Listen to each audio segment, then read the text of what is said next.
Action item 11A for 1 week until our November 17th board meeting. And there are no other changes. Mr. Chairman, I will go ahead and move that we adopt the agenda with action item H11A.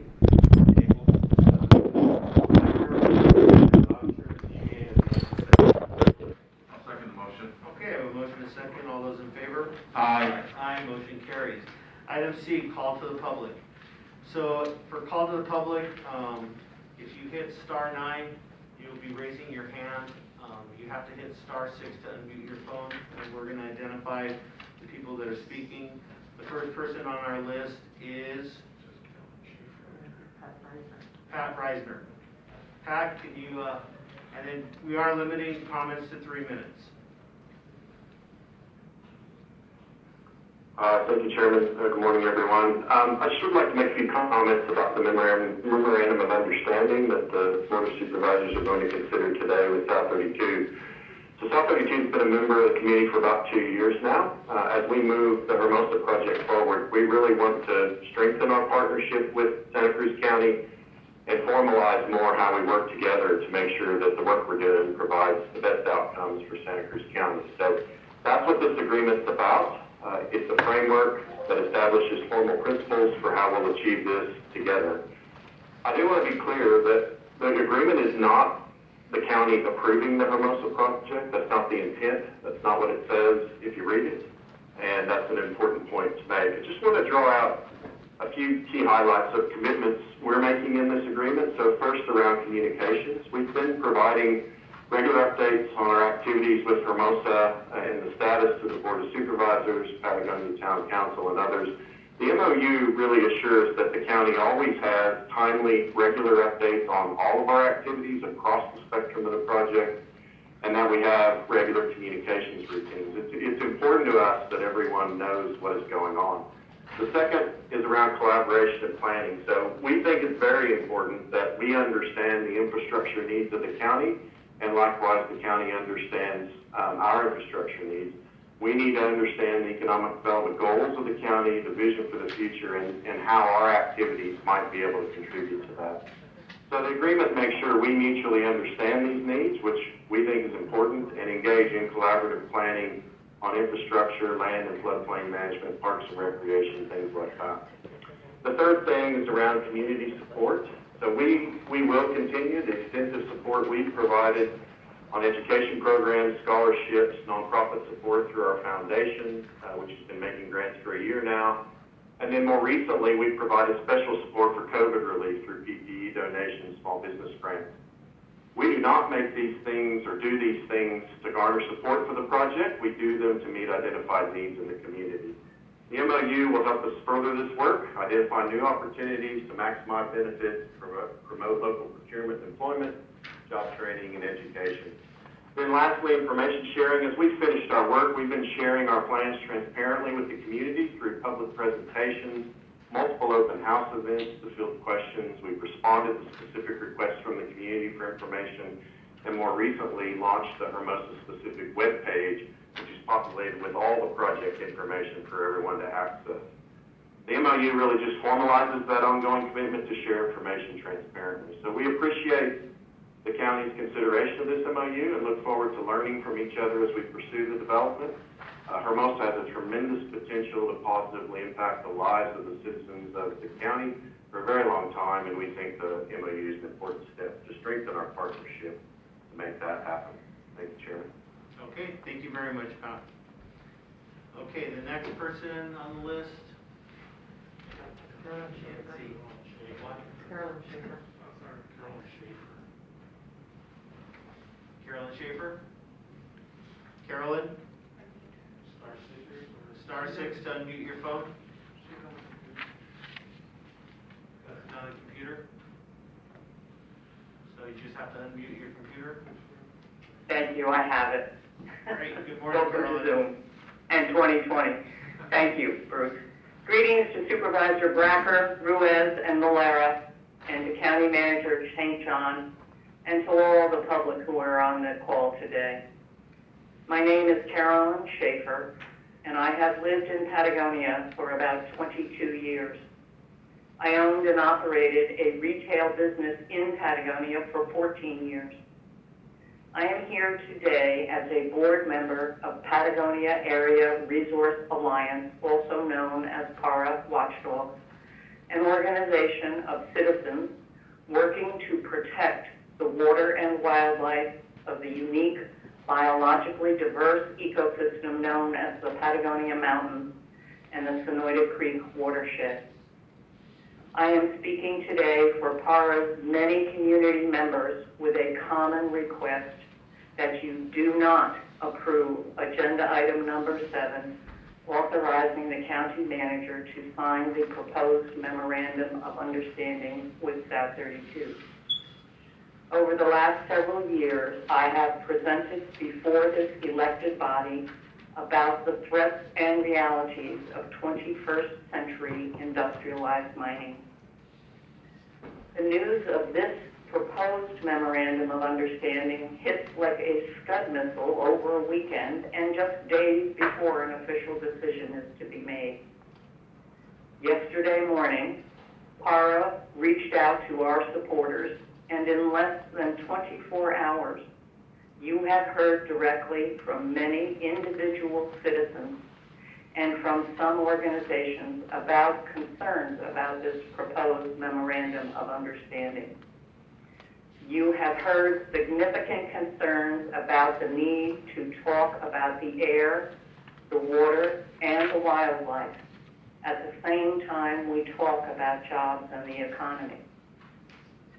Defenders of wildlife shared significant concerns about the wildlife, and Arizona Mining Reform Coalition raised concerns about South 32's international environmental record.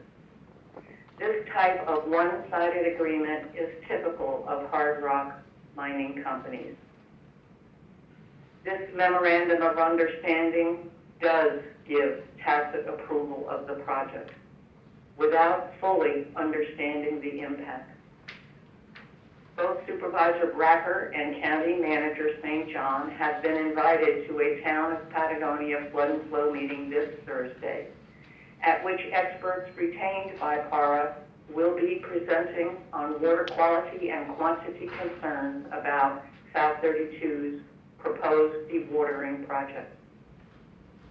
We, the people, must be allowed the opportunity to comment on matters of grave importance to the health and welfare of all of us.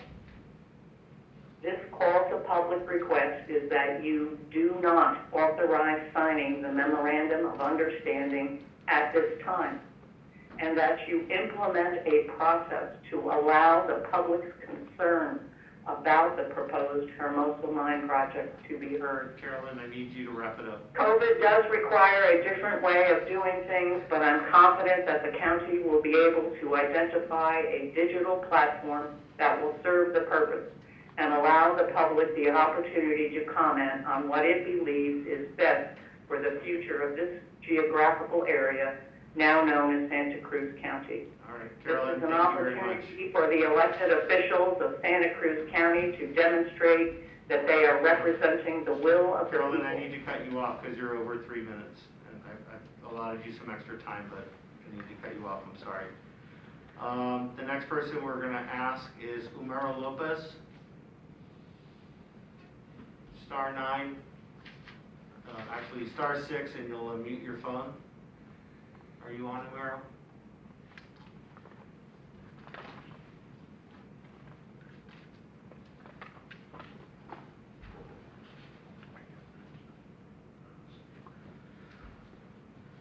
Okay, Gary Alpine, are you on?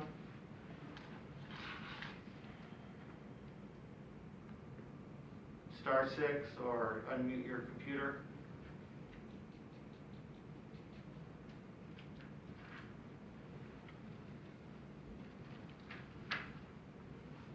Okay, Cecilia Diedrich.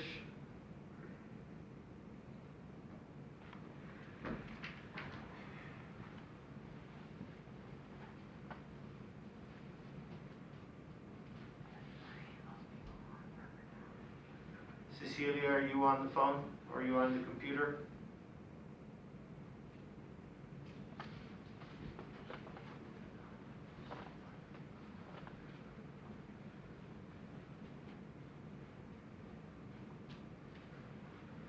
Okay. Paul Bear?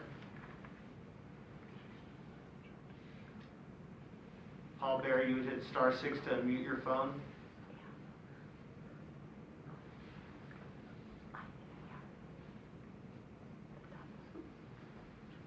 Robert Jacobson?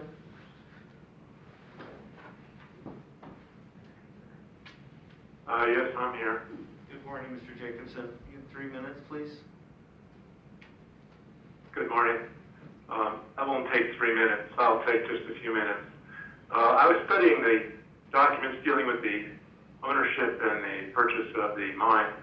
It looks like the mine's going to earn for South 32 about $3 to $5 billion based on the current prices of zinc, silver, and gold, things that will be found in the first of the 2 areas that they're going to drill. In return for that, according to the documents that the county presented, we get a charity to support nonprofits in Santa Cruz County. There's no mention of how much that charity is for, or what the purposes will be, or who will get the awards.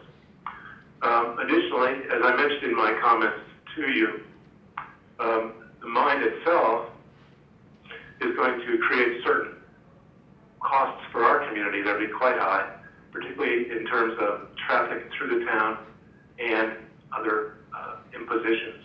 No mention of responsibility for compensation in any of the documents I saw in the MOU. And lastly, we have a crisis in Patagonia, which illustrates what our issue might be. We don't have broadband service in Patagonia. We don't have distance learning on broadband service in Patagonia.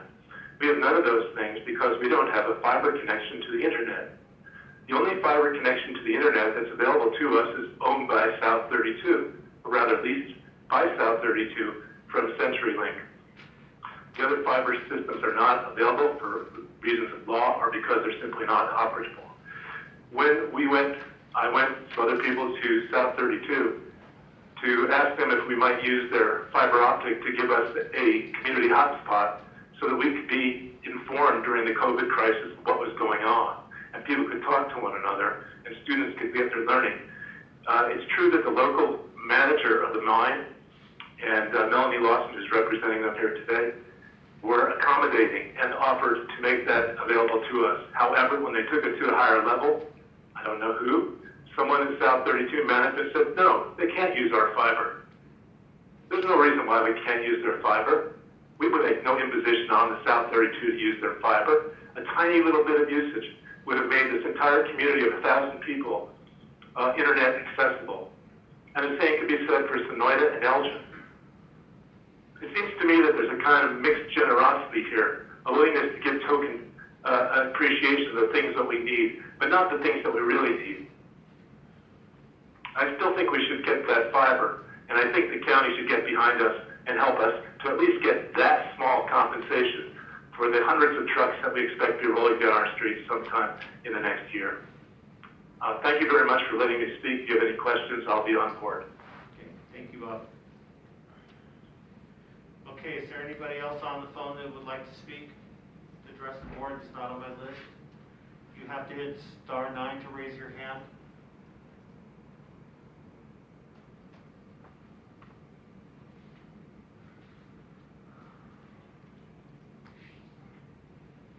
Okay, I don't see anybody else. Sheriff, did you? Sheriff-elect? Sure.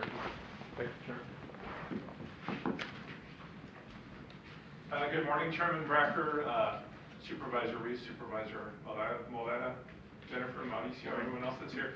No, I would just really quickly like to thank the Santa Cruz County elections people for a very transparent election process in a year when there was a lot of allegations of suggestions of fraud and abuse across the U.S. We definitely didn't have anything like that here, a very transparent process. Multiple options for voting, by mail, in person here in the recorder's office, or on the election day, ballot drop-off boxes, and excellent transparent process. And to mention one individual by name, Jeanette was just super easy to deal with processing all the paperwork we had to do and whatnot, and just a dream, to interface with her, and she made the process very smooth on our particular campaign. I also enjoyed just coming across all the various candidates for the different county positions and state positions and federal positions during the year and a half that we were campaigning, and to interface with all the public. Got to talk to thousands of people, and that was a real joy for us. Looking forward to working with all of you, and that's basically all I have. Thank you very much. Thank you, Mr. Ackley. Is there anybody else who'd like to address the board at star 9? Raise your hand.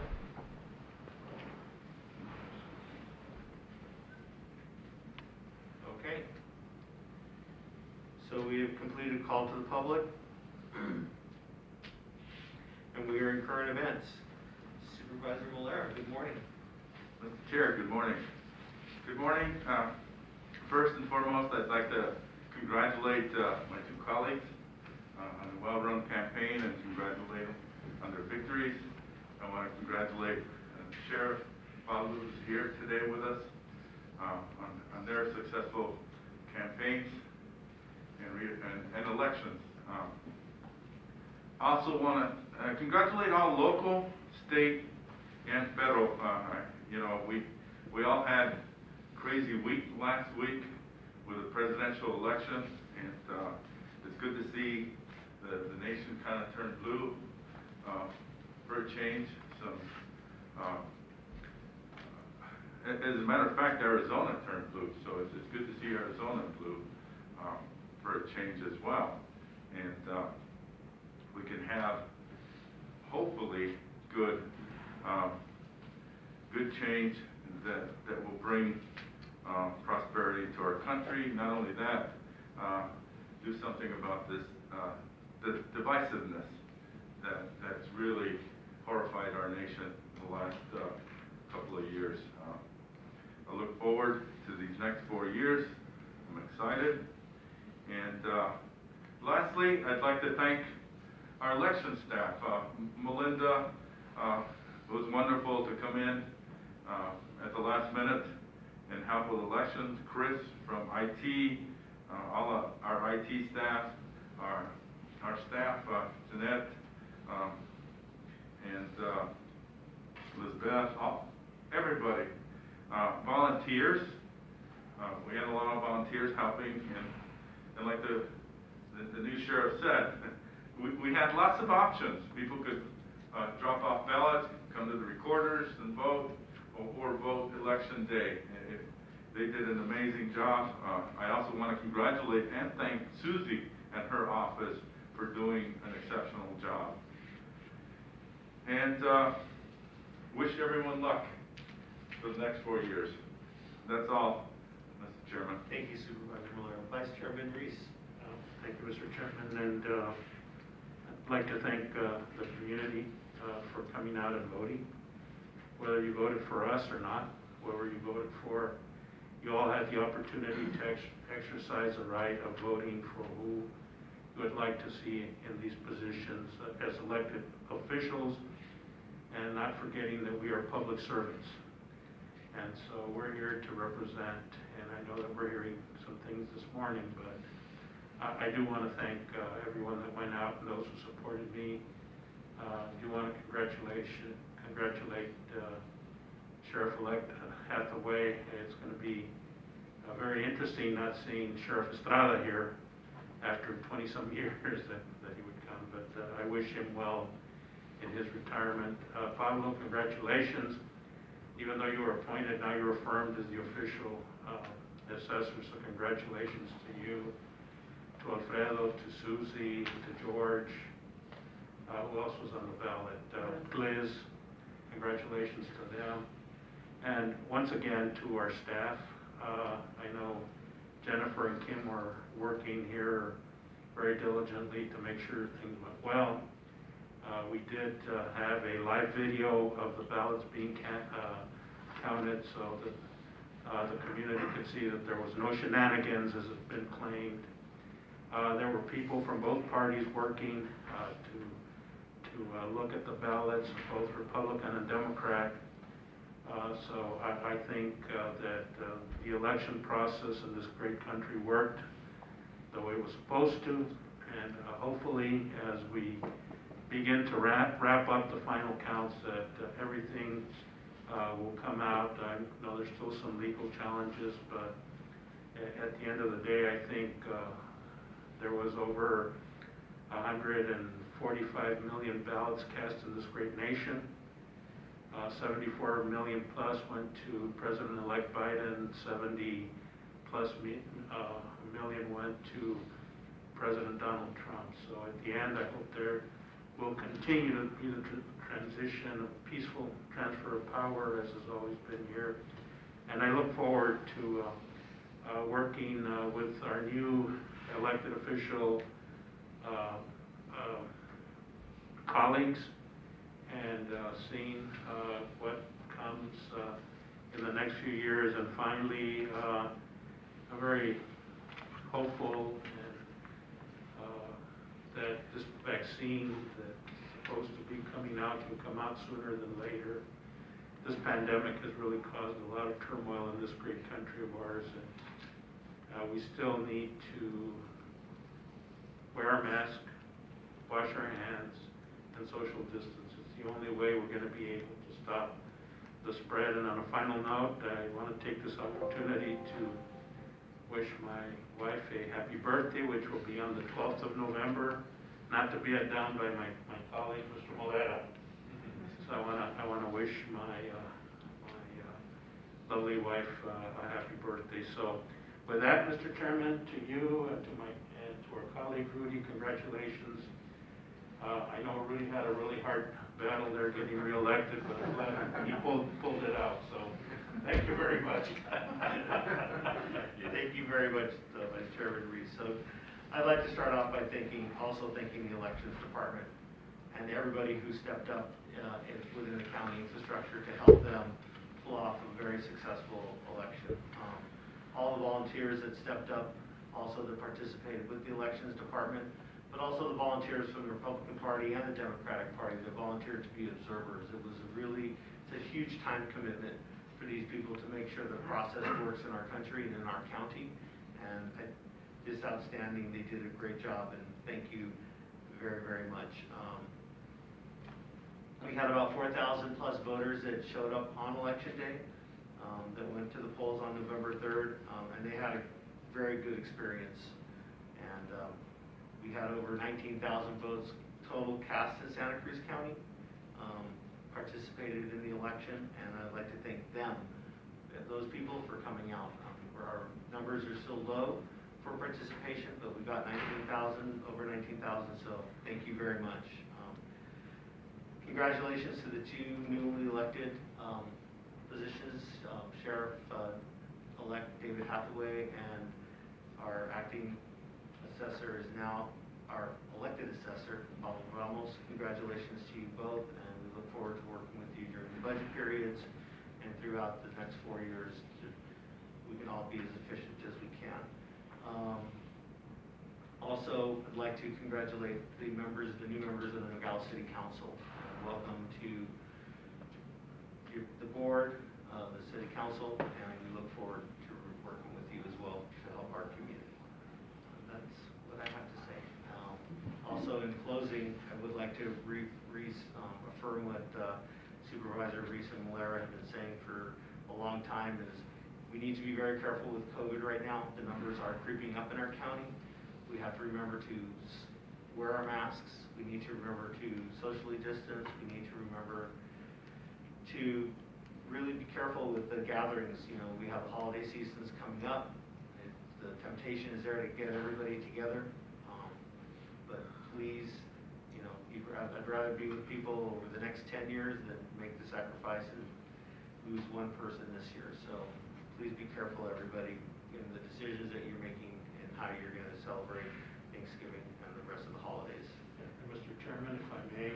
And tomorrow's November 11th, and tomorrow's Veterans Day. That's right. And we cannot forget the sacrifice that our veterans are hearing on Memorial Day is to honor those who paid the ultimate sacrifice. But tomorrow is November 11th, and if you have family members that have been in the military or you know someone, please tell them that on behalf of Santa Cruz County, we are very grateful for the service that they have performed for this great country. Too many times we take advantage of them, but they're there whether the National Guard, whether they're in active duty. When there are crises in this country, they're the ones that are out there to help support the communities that they live in, and so we can never forget. And if you do see a veteran tomorrow, just thank them and tell them that we're never going to forget what they have done for us and continue to do for us for this great country. So, Mr. Chairman, thank you for allowing me. Absolutely. Mr. Chair, I too want to thank our veterans for their commitment and their sacrifice more than anything. And we are what we are as a nation because of that. And thank your veterans. That's all I have. I would also like to add my voice to that chorus. Thank you very much to all the men and women who serve in the U.S. military, whether full-time or in the National Guard. Thank you very much. Madam Manager. Good morning again. Over the past few weeks, we all virtually, well, 3 of us virtually attended the CSA Summit. One was in person. And we have 9 proposals that will be moving forward in the next legislative session, which you all voted for a couple of weeks ago. I also attended a Port Authority meeting where I had some sound issues, so I have corrected those now and should be able to be heard. So I apologize. I was there to represent Santa Cruz County, but I'd like to thank Supervisor Malera for stepping up because I had no sound that day. And finally, I had a meeting with the Tubac Fire Chief. We try to stay in touch about every quarter or so, so I had that quarterly meeting. And I'd also like to echo all the sentiments on veterans, thanking our veterans, as well as a successful election night. We had a lot of staff that were working hard that night. You saw record numbers of voters. And as a result, most counties are still counting ballots. We have done a great job with that. And again, as you all mentioned, all of our volunteers and everything. So I just want to really thank everybody that was involved on a successful election this year for Santa Cruz County. Thank you.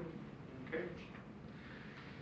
Department, item E, Department Reports and Activities. Mauricio.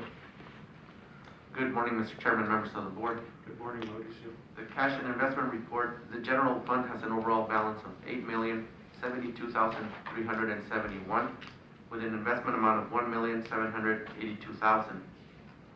The road fund has an overall balance of $1,440,991 with an investment amount of $814,486. The flood control district has an overall balance of $2,970,142 with an investment amount of $1,860,000. The jail district has an overall balance of $1,156,357 with an investment amount of $1,140. Total for all funds, overall balance $26,661,189 with an investment amount of $6,291,713. For an estimated end of the month balance of $5,293,827. Okay. Thank you very much. Are there any questions or comments? Thank you. Okay. Thank you very much. We are going to skip in the agenda. We're going to go to action item H7, discuss some possible action to approve memorandum of understanding MOU with Arizona Minerals and allow the county manager to execute said agreement. Mr. Chairman, may we convene into executive session just to discuss some of the issues that were brought up today, but also to get, I've read it, and I want to make sure that whatever action we take, that it's done correctly. So I'd like to move that we recess our regular session and convene into executive session. Second. Pursuant to Harris 38-431-0383 for legal advice. Okay, so I have a motion, a second, is there any other discussion? All those in favor? Aye. Aye, so we're gonna go into executive session, and come back and thank you very much. You want to hear?